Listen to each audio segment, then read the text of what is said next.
ഈശ്വര അതെന്താ കണ്ടിട്ട് പേടിയാണ്. ഈ ഹോസ്റ്റലിൽ വെച്ചിട്ട് ഏറ്റവും വൃത്തിയുള്ള റൂമായിരുന്നു എൻ്റെ, അല്ലെങ്കിൽ ഞങ്ങളുടെ. ഞാൻ ആദ്യം വിചാരിച്ചിട്ടുണ്ടായിരുന്നു ഞാൻ എറണാകുളത്ത് പെട്ടെന്ന് പോകുന്നതാണ്. പക്ഷെ ഇപ്പൊ ഇത്ര വർഷങ്ങളായിട്ട് ഞാൻ അവിടെ തന്നെ നിൽക്കുക. നിങ്ങൾ എന്നെ തെറ്റിദ്ധരിക്കരുത്, എനിക്ക് പ്രാന്തൊന്നുമല്ല. എന്നത് ചായ എന്തായാലും കുടിച്ചേ പറ്റത്തുള്ളൂ എനിക്ക്. ഇതാണ് എൻ്റെ ഹോസ്റ്റൽ. ലുക്കാ തിണ്ടികളെ തീരെ ഇഷ്ടപ്പെട്ടില്ല കേട്ടോ. നമുക്ക് പനമ്പള്ളി പാർക്ക് പോയിട്ട് കുറച്ചിരുന്ന് മ്യൂസിക്കൊക്കെ കേട്ട് റിലാക്സ് ചെയ്യാം ആദ്യം പോയിട്ട്. ഹായ് ഗായ്സ്, എല്ലാവർക്കും പുതിയൊരു വീഡിയോയിലോട്ട് സ്വാഗതം. ഇതാണ് എൻ്റെ ഹോസ്റ്റൽ, മനസ്സിലായോ? അപ്പോൾ എന്താ പറയുക, നമുക്കൊരു പണിയുണ്ടെന്ന്. എൻ്റെ അനിയത്തിയുണ്ട്, അവള് വീട്ടിലൊന്ന് ട്രിവാൻഡ്രത്തോട്ട് പോവാണ്. അവൾ അവിടെ പഠിക്കുന്നത്. അപ്പോൾ അവൾക്ക് ഇന്റേൺഷിപ്പിന് ഫോർമൽസ് ഇല്ല എന്ന് പറഞ്ഞ് എന്നോട് പറഞ്ഞു. അപ്പം ഞാൻ പറഞ്ഞു എൻ്റെ കയ്യിൽ കുറച്ച് ഫോർമൽസ് ഉണ്ടെങ്കിൽ ഞാൻ തരാമെന്ന്. അപ്പം അവള് 4:15 ഇവിടെ എറണാകുളം സൗത്തിൽ എത്തും, റെയിൽവേ സ്റ്റേഷനിൽ. അപ്പം അവൾക്ക് വേണ്ട കുറച്ച് ചില്ലറ സാധനങ്ങളൊക്കെ ഒന്ന് പെറുക്കിയിട്ട് വേണം പോവാൻ. എടുത്തിട്ട് വേണം പോവാൻ. സംഭവം എന്താണെന്ന് വെച്ച് കഴിഞ്ഞാൽ, എൻ്റെ പഴയ ഓഫീസിൽ ഫോർമൽസ് ആവശ്യമായിരുന്നു. പക്ഷേ പുതിയ ഓഫീസിൽ ആവശ്യമില്ല. അത് കാരണം ഞാൻ പറഞ്ഞു എൻ്റെ കയ്യിലുണ്ടാവും, 2 തരാമെന്ന്. അപ്പോൾ ഞാനത് തപ്പട്ടെ പോയിട്ട്. Okay, please ignore my dresses.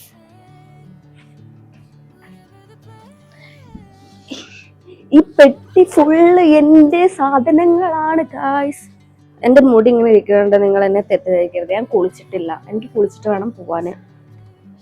Lipstick ഇട്ടത് ക്യാമറയുടെ മുന്നിൽ എനിക്ക് ലിപ്സ്റ്റിക് ഇടാണ്ട് വരാൻ പറ്റത്തില്ല. നിങ്ങൾക്കൊരു കാര്യം അറിയോ, ഈ റൂമിൽ ഞാൻ 2 വർഷമായി ഇവിടെ നിൽക്കുന്ന. ഈ ഹോസ്റ്റലിൽ വെച്ചിട്ട് ഏറ്റവും വൃത്തിയുള്ള റൂമായിരുന്നു എൻ്റെ, അല്ലെങ്കിൽ ഞങ്ങളുടെ. ഞങ്ങളാകെ 3 പേര് അല്ലെങ്കിൽ 2 പേരൊക്കെ ഉണ്ടായിരുന്നുള്ളൂ. ഇപ്പൊ ഇവിടെ ആൾക്കാരുടെ എണ്ണം കൂടി കുഴപ്പമില്ല, പോട്ടെ. ഇവര് ഇതിന്റെ നടുവിൽ കൊടുത്തിട്ട് 2 കട്ടിലിട്ടിട്ടുണ്ട്. അത് കാരണം കൊണ്ട് നടക്കാനും സ്പേസ് ഇല്ല, ഇരിക്കാനും സ്പേസ് ഇല്ല, ഒന്നിനും സ്പേസ് ഇല്ല. പഴയ വൈബൊക്കെ അങ്ങ് പോയി. അത് കാരണം കൊണ്ട് നിങ്ങൾ കുറച്ച് മെസ്സി ആയിട്ടായിരിക്കും എന്നാ ഹോസ്റ്റൽ റൂം കാണുന്നത് കേട്ടോ. പണ്ട് ഞാൻ ഇവിടെ ഒക്കെ തുളച്ചിരുന്ന്, പിന്നെ തുടക്കാനൊന്നും വയ്യ. അപ്പൊ നമുക്ക് ഡ്രസ്സ് എടുക്കാം. ഇല്ലാത്ത സാധനങ്ങളില്ല ഗായ്സ്. നിങ്ങൾ എന്നെ തെറ്റിദ്ധരിക്കരുത്, എനിക്ക് ഇങ്ങനെയൊക്കെ തന്നെ വെക്കാൻ പറ്റുള്ളൂ. നമുക്ക് അടുത്ത പെട്ടി എടുക്കാം. പല സാധനങ്ങളും, സാരി, ചുരിദാറ്, പിന്നെ എൻ്റെ ക്രിംബറിന്റെ കുന്ത്ര ഉണ്ടാവും, പിന്നെ ഫ്ലാസ്ക്, വീണ്ടും ഡ്രസ്സ്. ഓ മൈ ഗോഡ്, ഇതിൻ്റെ ഉള്ളില് എന്തൊക്കെയാണ് ഇരിക്കുന്നത്. നിങ്ങൾ എന്നെ തെറ്റിദ്ധരിക്കരുത്, എനിക്ക് പ്രാന്തൊന്നുമല്ല കേട്ടോ. അവൾക്ക് ഷോർട്ട് ഷർട്ട് വേണമെന്നാണ് പറഞ്ഞത്. ഷർട്ട് നമുക്ക് കൊടുക്കാം. 4:15 ആകുമ്പോഴേക്കും ഞാനൊന്ന് കുളിച്ച് വരട്ടെ, അല്ലാന്നുണ്ടെങ്കിൽ കുളി നടക്കത്തില്ല, ഒന്നും നടക്കത്തില്ല. എന്നാൽ നമുക്ക് വേഗം മെട്രോ കയറിയിട്ട് പോയി കൊണ്ടുവിടുക. ഓക്കെ, അപ്പൊ കാണാം. ഓക്കെ. ഹേ ഗായ്സ്, അപ്പോൾ നമ്മുടെ കുളിയൊക്കെ കഴിഞ്ഞ് അപ്പോൾ ഞാൻ വേഗം പോട്ടെ. കാരണം എന്താണെന്ന് വെച്ച് കഴിഞ്ഞാൽ ട്രെയിൻ വരാറായി. എപ്പോഴും ഇങ്ങനെ കറക്റ്റ് സമയത്ത് എത്താൻ പറ്റത്തില്ല. വേഗം പോവാം. എനിക്ക് അത്രയും പെട്ടെന്നൊരു 1 സൈഡ് ബാഗ് മേടിക്കണം. കാരണം എന്താണെന്ന് വെച്ച് കഴിഞ്ഞാൽ എപ്പോൾ പോവാണെങ്കിലും ഈ ബാഗ് എനിക്ക് ഉണ്ടാവുള്ളൂ. ഇപ്പോൾ ഈ ബാഗ് കൊണ്ടുപോകേണ്ട ആവശ്യം എനിക്കില്ല. കാരണം തിരിച്ചു വരുമ്പോൾ എൻ്റെ കയ്യിലൊന്നും ഉണ്ടാവില്ല. അടുത്ത പ്രാവശ്യം സാലറി കിട്ടുമ്പോൾ ഫസ്റ്റ് അതായിരിക്കും മേടിക്കേണ്ടത്, അല്ലാണ്ട് ശരിയാവില്ല. ഞാനേ കുറച്ചായിട്ട് ആഗ്രഹിക്കുന്ന ഒരു കാര്യമാണ് ഒരു 2 വീലർ മേടിച്ചാലോ എന്നുള്ളത്. പക്ഷേ ഓൾറെഡി ഒരു ലോണുള്ള കാരണം കൊണ്ട് ഞാൻ ബ്രൈഡൽ മേക്കോർ പഠിക്കാൻ ലോൺ എടുത്തിട്ടാണ് പഠിച്ചത്. അപ്പോൾ അതുകൊണ്ട് എനിക്ക് ഒരു കോൺഫിഡൻസ് ഇല്ല. അതാകുമ്പോൾ നമുക്ക് എങ്ങോട്ടേലൊക്കെ പോകുമ്പോൾ യൂസ്ഫുൾ ആണല്ലോ. ഭാഗ്യം ഉണ്ടെങ്കിൽ നടക്കുമായിരിക്കും. കാരണം ഞാൻ ആദ്യം വിചാരിച്ചിട്ടുണ്ടായിരുന്നു ഞാൻ എറണാകുളത്ത് പെട്ടെന്ന് പോകുന്നതാണ്. പക്ഷേ ഇപ്പോൾ ഇത്ര വർഷങ്ങളായിട്ട് ഞാൻ അവിടെ തന്നെ നിൽക്കുക, വേറെ എങ്ങോട്ടും പോകുന്നുമില്ല. ഭയങ്കര ലൂപ്പായിപ്പോയി. നമ്മളെ വേഗം നടന്ന കാരണം കൊണ്ട് നമ്മൾ പെട്ടെന്ന് തന്നെ മെട്രോ സ്റ്റേഷൻ എത്തിയിട്ടോ. എത്തിയപ്പോൾ തന്നെ നമുക്ക് മെട്രോയും കിട്ടി വേഗം. അതായത് ഓൺ ടൈമിൽ നമ്മൾ റെയിൽവേ സ്റ്റേഷനിൽ എത്തിയ. പക്ഷേ ട്രെയിന് 20 മിനിറ്റ്സ് ലേറ്റ് ആയിരുന്നു. ഞാനച്ചങ്ങത് നോക്കാനും വിട്ടുപോയി.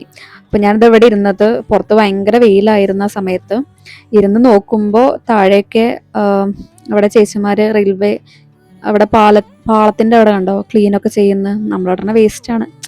നമ്മൾ സാധനം കൊടുത്ത് തിരിച്ച് ഞാൻ റെയിൽവേ സ്റ്റേഷനിൽ പോയിട്ട് ഡ്രസ്സൊക്കെ കൊടുത്തിട്ടോ. എനിക്ക് തീരെ വയ്യ, എനിക്ക് ഫുഡ് ഒന്ന് കഴിക്കണം എന്ന് വെച്ച് കഴിഞ്ഞാൽ ഒരു ചായ കുടിക്കണം എന്നുണ്ട്. അതേപോലെ തന്നെ എവിടെ നിന്ന് നടക്കാൻ ഇറങ്ങണം എന്നൊക്കെ ഉണ്ട്. പക്ഷേ ഭയങ്കര ടയേർഡായി പോയി. കുറേ നേരം വെയിലത്ത് പോയിരുന്ന്. ഹോസ്റ്റലിൽ ഓൾമോസ്റ്റ് എത്താറായിട്ട്. അപ്പം ഞാൻ വിചാരിക്കുന്നത് ഹോസ്റ്റലിൽ പോയിട്ട് കുറച്ച് റെസ്റ്റ് എടുത്തിട്ട് ഒരു 5:30 ആകുമ്പോൾ ഇറങ്ങാമെന്നാണ്. ഇപ്പം ഏകദേശം 5 മണിയാണ് ആയിട്ടുള്ളത്. ഇതാണ് നമ്മുടെ ഹോസ്റ്റൽ. ഈ സാധനം. ഹായ് ഗൈസ്, ഞാനാണെന്നുണ്ടെങ്കിൽ വന്നപ്പോൾ അങ്ങ് ഉറങ്ങിപ്പോയി. 5:30 എണീറ്റ് നടക്കണം എന്നൊക്കെ വിചാരിച്ചതായിരുന്നു. എനിക്ക് എന്താ പറ്റിയെന്ന് എനിക്കറിയില്ല. എനിക്ക് ഭയങ്കര ടയേർഡായിപ്പോയി. ഇന്ന് സൺഡേ ആണ്. അപ്പോൾ സൺഡേ അപ്പോൾ ഒന്ന് ചുമ്മാ പുറത്തൊക്കെ ഒന്ന് ഇറങ്ങി നടക്കണം. കാരണം മൺഡേ ടു സാറ്റർഡേ വരെ ഇങ്ങനെ ഇരുന്ന് പണിയെടുക്കുകയല്ലേ ഒരൊറ്റ ഇരുത്തം. അപ്പം ഞാൻ വിചാരിച്ചത് ഒന്ന് പുറത്തൊക്കെ ഒന്ന് ഇറങ്ങി നടക്കുക അതൊക്കെയാണ്. അതേപോലെ തന്നെ ഒരു ചായക്ക് കുടിക്കാന്നൊക്കെ വിചാരിച്ച്. എനിക്ക് എന്തായാലും ചായ വേണം, കാരണം നല്ല തലവേദനിക്കുന്നുണ്ട്.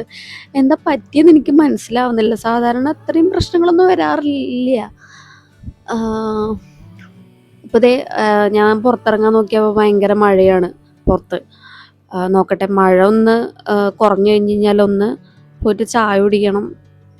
പൈസ ഒന്നുമില്ല, കുറച്ച് ദാരിദ്ര്യത്തിലാണ്. പക്ഷെ എന്നാലും കടം പിടിച്ചിട്ടാണെങ്കിലും കുടിക്കണം എന്നാണ് ഇപ്പം എൻ്റെ ഒരു മൈൻഡ് സെറ്റ്. കാരണം ഞാൻ ഒരു കോഴ്സ് പഠിക്കുന്നുണ്ട്. ഇപ്പം ഞാൻ ബ്രൈഡൽ മേക്ക് ഓവർ പഠിച്ചിട്ടുണ്ടായിരുന്നു. അപ്പം അതിൽ നമ്മുടെ ഗ്ലാസ് സ്കിന്നും അതേപോലെ തന്നെ എയർ ബ്രഷും ഞാൻ പഠിച്ചിട്ടുണ്ടായിരുന്നില്ല. HT ആയിരുന്നു പഠിച്ചിട്ടുണ്ടായിരുന്നത്. അപ്പം അതിൽ എയർ ബ്രഷ് പഠിക്കാൻ വേണ്ടിയിട്ടുള്ള എമൗണ്ട് കൊടുത്ത കാരണം കൊണ്ട് ഈ മാസം 5ൻ്റെ പൈസ കയ്യിലില്ലാത്തതാണ്. അത് പോരാത്തതിന് എനിക്ക് നല്ലൊരു 8ൻ്റെ പണി കിട്ടിയിട്ടുണ്ടായിരുന്നു. എൻ്റെ റൂട്ട് കനാൽ ചെയ്ത പല്ലുണ്ടായിരുന്നു. അപ്പോൾ അത് ഒരു മാസം മുന്നേ അതിൻ്റെ ഫില്ലിങ്സ് ഇളകി പോന്ന്. അപ്പം ഞാൻ ഒരു സൈഡ് മാത്രം ഇട്ടിട്ടായിരുന്നു ഫുഡ് കഴിച്ചിട്ടുണ്ടായിരുന്നത്. അപ്പം എന്താ പറ്റിയെന്ന് വെച്ച് കഴിഞ്ഞാൽ ആ സൈഡിൽ പെയിന് വന്ന് ഡോക്ടറെ കാണിച്ചപ്പോൾ ഡോക്ടർ പറഞ്ഞ് ഇങ്ങനെ കണ്ടിന്യൂ ചെയ്യുകയാണെന്നുണ്ടെങ്കിൽ തേയ്മാനം വരും എന്നുള്ളത്. തേയ്മാനം ഉണ്ടല്ലോ, അത് ഈ സൈഡിൽ ബോൺസിൻ്റെ അവിടെ തേയ്മാനം വരും എന്നുള്ളത്. അപ്പം എന്നോട് പറഞ്ഞ് എത്രയും പെട്ടെന്ന് ഇത് ഫില്ല് ചെയ്യണം, എന്നിട്ട് 2 സൈഡിലിട്ടിട്ട് ഫുഡ് കഴിക്കണം, അല്ലാണ്ട് ഇതിനൊരു മരുന്നില്ല, പണി കിട്ടും, കിട്ടിക്കഴിഞ്ഞ് കഴിഞ്ഞാൽ ഒരു 1.5 പണിയായിരിക്കും പറഞ്ഞ്. അങ്ങനെ ഞാൻ എൻ്റെ കയ്യിലുള്ള പൈസ എല്ലാം എടുത്തിട്ട് എല്ലാം ചെയ്ത്. ഇനി ക്യാപ്പും കൂടെ ഇടാനുണ്ട്. അതിൽ ഞാൻ ആകെ പാപ്പരായി. അതാണ് ഈ മാസം ഉണ്ടായത്. അതിൻ്റെ മുന്നേ ഞാൻ മറ്റേ നമ്മുടെ പഠിക്കാനുള്ളതിന് ഫുൾ എമൗണ്ട് കൊടുത്ത് സെറ്റ് ചെയ്യുകയും ചെയ്തു. അവരെന്നോട് ഫുൾ എമൗണ്ട് ചോദിച്ചിട്ടുണ്ടായിരുന്നില്ല. അവനെ പഠിച്ച അത് കാരണം കൊണ്ട് ഫുൾ എമൗണ്ട് കൊടുത്ത് സെറ്റിൽ ചെയ്തത്. പൈസ കയ്യിൽ ഉണ്ടാവില്ല എന്നുള്ള പേടി കാരണമുണ്ട്. അപ്പം അങ്ങനെയൊക്കെ ആണ്. അപ്പം എന്തായാലും വേണ്ടില്ല, ഇന്ന് ചായ എന്തായാലും കുടിച്ചേ പറ്റത്തുള്ളൂ. എനിക്ക് ഭ്രാന്ത് വരുന്നുണ്ട്, അല്ലെങ്കിൽ തലൊക്കെ പൊട്ടുന്നു. എന്തായാലും നൈസായിട്ടൊന്ന് ഇറങ്ങാൻ നോക്കട്ടെ പുറത്ത്. മഴ പോയിട്ടുണ്ട് കേട്ടോ. അപ്പോൾ നമുക്കൊന്ന് പുറത്തിറങ്ങി നോക്കാം. മഴ പെയ്യാണ്ടിരുന്നാൽ മതി. ഞാൻ കുടം നിർത്തിട്ടില്ല. ഇവിടെയാണെന്നുണ്ടെങ്കിൽ സൺഡേ ആയ കാരണം കൊണ്ടേ ഒരൊറ്റ കടകളും ഇല്ല. അപ്പോൾ ഇപ്പോൾ പോകുന്നത് ഇവിടെ ഏതൻ സ്റ്റോർ, പണ്ട് ഞങ്ങളുടെ ഗ്രീനങ്ങാടി എന്ന് പറയുന്ന സ്റ്റോറിലോട്ടാണ്. അവിടെ എല്ലാ സാധനങ്ങളും ഉണ്ടായിരിക്കും. ബഡ്ജറ്റ് ഫ്രണ്ട്ലി ആണെന്നൊക്കെ പറയാം. നമുക്ക് നോക്കാം പോയിട്ട് എന്തെങ്കിലും തിന്നാനുണ്ടോയെന്ന്. ഇതാണ് ഞാൻ പറഞ്ഞ ഗ്രീനങ്ങാടി. ഇവിടെ അല്ലറ ചില്ലറ എല്ലാ സാധനങ്ങളും ഉണ്ട്. അത്യാവശ്യം നല്ല ക്വാളിറ്റി സാധനങ്ങളുമാണ് കേട്ടോ. അവിടെ സീറ്റില്ലാത്ത കാരണം കൊണ്ട് ഞാൻ കുറച്ച് നേരം അതൊക്കെ നോക്കി നിൽക്കാമെന്ന് വിചാരിച്ചു. കുറച്ച് നെല്ലിക്കയും മേടിക്കാമെന്ന് വെച്ച് ഞാൻ അവിടെ നിന്ന് ഇറങ്ങി. കുറച്ച് നെല്ലിക്ക മേടിച്ചിട്ട് ഇറങ്ങി. കുറച്ച് പ്രതിരോധ ശേഷി ആയിക്കോട്ടെ വിചാരിച്ചിട്ട്. അവിടെ കുറേ ചെറുക്കന്മാരും പെമ്പിള്ളാരും വന്നിട്ട് കുറേ നേരമായി ഇരുന്ന് ചായ കുടിക്കുന്നു. ഞാൻ കുറേ വെയിറ്റ് ചെയ്ത്. അറ്റ്ലീസ്റ്റ് അവർക്ക് കഴിച്ചു കഴിഞ്ഞ് കഴിഞ്ഞൊന്ന് കൂടെ, നമുക്ക് സ്ഥലമില്ല അവിടെ. ഞാൻ വേറെ ഏതെങ്കിലും ചായക്കട തപ്പി ഇറങ്ങുകയാണ്. കുറച്ച് നടന്നു കഴിഞ്ഞാൽ ചിലപ്പോൾ ഉണ്ടാവും എന്ന് വിചാരിക്കുന്നു. എന്നാലും ചായ കുടിച്ചേ പറ്റത്തുള്ളൂ. കാര്യം എന്തായാലും ആ തിണ്ടികളെ തീരെ ഇഷ്ടപ്പെട്ടില്ല കേട്ടോ. അവർക്കൊന്ന് ഇറങ്ങി പൊക്കൂടെ. മനുഷ്യർ എത്ര നേരം അവർക്ക് വെയിറ്റ് ചെയ്ത്. ഇവിടെ വേറൊരു ചായക്കട ഉണ്ട്, അവരാണെങ്കിൽ പൂട്ടി പോവുകയും ചെയ്തു. എന്തിനാണോ പൂട്ടി പോയത്? നല്ലതായിരുന്നു. ഓഹോ, നമ്മളങ്ങനെ ഒരു ചായക്കടയ്ക്ക് എത്തി. ഇവിടെ ഓൾറെഡി ഞാൻ വരാറുള്ളതാണ്. ഞാൻ ചായയും സ്നാക്സൊക്കെ കഴിക്കാറുള്ളതാണ്. അങ്ങനെ ഒരു സമോസയും പറഞ്ഞൊരു ചായയും പറഞ്ഞ് കുറച്ച് നേരമൊക്കെ അവിടെ ഇരുന്ന് സമാധാനമായിട്ട് കഴിച്ച്. കമ്പാരിറ്റീവ്ലി അവിടുത്തെ വെച്ച് നോക്കുകയാണെന്നുണ്ടെങ്കിൽ എക്സ്പെൻസും കുറവാണ് കേട്ടോ. ഇവിടെ വരുമ്പോൾ സമാധാനമുണ്ട്. ചായക്കടയിലുള്ള ചേട്ടൻ നല്ല കടുപ്പത്തിലൊരു ചായ ഇട്ട കാരണം കൊണ്ട് നല്ല ഉഷാർ കിട്ടി. ഞാൻ ഈ സാധനം പോയിട്ട് ഹോസ്റ്റലിൽ വെച്ചിട്ട് ഒരു ഹെഡ്സെറ്റും കൂടെ എടുത്ത് വരാച്ചിട്ടാണ്. നമുക്ക് പനമ്പള്ളി പാർക്ക് പോയിട്ട് കുറച്ചിരുന്ന് മ്യൂസിക്കൊക്കെ കേട്ട് റിലാക്സ് ചെയ്യുക ആദ്യം പോയിട്ട്. അപ്പോൾ ഞാൻ വിചാരിച്ചതൊക്കെ കൊണ്ടുപോയിട്ട് ഹോസ്റ്റലിൽ വെക്കാമെന്ന്. ഹോസ്റ്റലിൻ്റെ അടുത്ത് കൂടെയാണല്ലോ നമ്മൾ പോകുന്നത്. ഞാൻ റൂമിൽ കയറിയിട്ട് സാധനങ്ങളൊക്കെ വെച്ച് എന്നിട്ട് താഴെ വന്നപ്പോൾ ഫുഡ് വന്നിട്ടുണ്ടായിരുന്നു. അപ്പം ഞാൻ ഫുഡ് എനിക്ക് മാറ്റി വയ്ക്കുകയാണ്, കാരണം നമുക്ക് 9 മണി വരെ ഇവിടെ ഫുഡുള്ളൂ. ചേച്ചി ഒരു ഡബിന്റെ ഷാമ്പു 2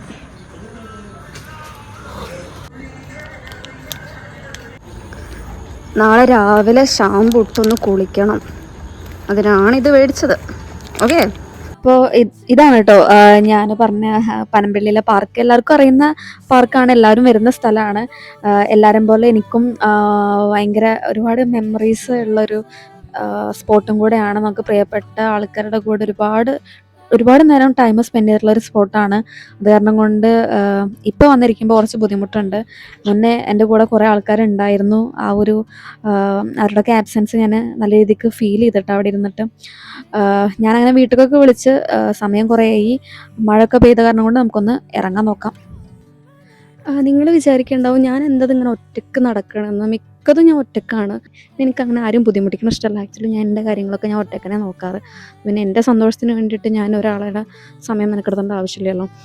എനിക്ക് ചെറിയൊരു ആങ്സൈറ്റി ഉണ്ട്, കാരണം ഞാൻ വിളിച്ചു കഴിഞ്ഞാൽ ആൾക്കാർ വരുമോ അങ്ങനെയൊക്കെ ഞാൻ ചിന്തിക്കും. എൻ്റെ ഈ ആങ്സൈറ്റി എനിക്ക് ഒരേ സമയം ഗുണം ദോഷമായിട്ട് മാറിയിട്ടുണ്ട്. ദോഷം എന്താണെന്ന് വെച്ച് കഴിഞ്ഞാൽ ഈ പറഞ്ഞ പോലെ നമ്മുടെ കൂടെ ആരും ഉണ്ടാകത്തില്ല എന്നുള്ളതാണ്. കാരണം ആരും വിളിക്കണമല്ലോ, നല്ല ആൾക്കാരുണ്ടാവുള്ളൂ. പക്ഷേ ഗുണം എന്താണെന്ന് വെച്ച് കഴിഞ്ഞാൽ എൻ്റെ കാര്യങ്ങൾക്ക് ആരും എനിക്ക് ആശ്രയിക്കേണ്ടി വന്നിട്ടില്ല. എനിക്ക് ഒറ്റയ്ക്ക് നടക്കാനും ചെയ്യാനും ഉള്ള ഒരു ഇതുണ്ടല്ലോ, ആരും ഇല്ലെങ്കിലും കുഴപ്പമില്ല എന്നുള്ളത്, ആ സാധനം. അത് കാരണം കൊണ്ട് എനിക്കറിയില്ല ഇതെന്താ സംഭവം എന്ന്.